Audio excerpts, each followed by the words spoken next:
Hello everyone, আমি চলে এসেছি একটি নতুন ভিডিও নিয়ে। আজকের রেসিপি হলো চানা মশলা খাসির চর্বি দিয়ে। তো প্রথমে আমি কাবলি ছোলা নিয়েছি, ভিজিয়ে রেখেছিলাম সারা রাত। এটাকে আমি সিটি মেরে নেব একটু লবণ দিয়ে। তারপর আমি কড়াই তেল দিয়ে দিয়েছি, দিয়ে এর মধ্যে কুচিয়ে রাখা আলু আমি ভেজে নেব। তার মধ্যে নুন হলুদ দিয়ে ভালোভাবে আলুটাকে ভেজে নেব। এরপর কড়াই তেল দিয়ে কিছুটা গোটা গরম মশলা ফোড়নে দিয়ে দেবো। তারপর কেটে রাখা কিছু পেঁয়াজ কুচি এর মধ্যে আমি অ্যাড করে নেব।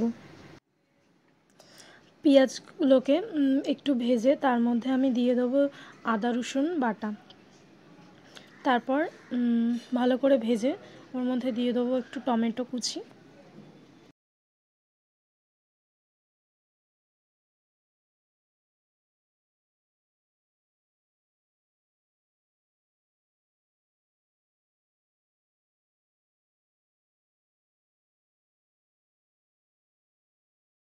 এরপর আমি এখানে মশলা কিছু অ্যাড করে নেব, একটুখানি লবণ, হলুদ গুঁড়ো, জিরে গুঁড়ো, ধনে গুঁড়ো, লঙ্কার গুঁড়ো দিয়ে ভালোভাবে এটাকে কষিয়ে নেব।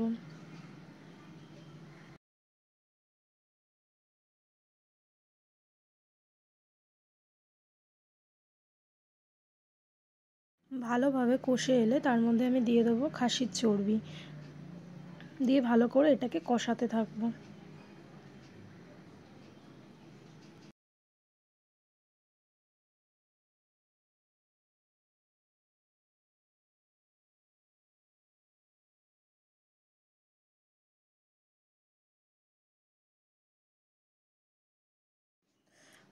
মশলা থেকে তেল ছেড়ে যাওয়ার পর এরপর আমি ভেজে রাখা আলুগুলোকে ভালো করে দিয়ে একটু কষিয়ে নেব।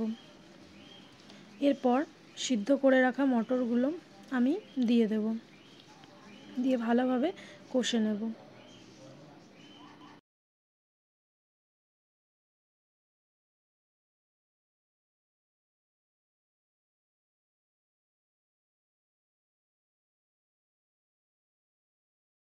এরপর এতে কিছুটা জল দিয়ে দেবো, দিয়ে ভালোভাবে সিদ্ধ হতে দেব।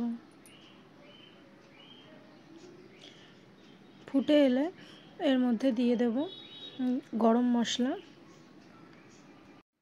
তৈরি হয়ে গেছে খাসির চর্বি দিয়ে চানা মশলা। রেসিপিটা কেমন হয়েছে অবশ্যই জানিও। ভালো লাগলে like, comment, share and subscribe করে দিও। Tata, by.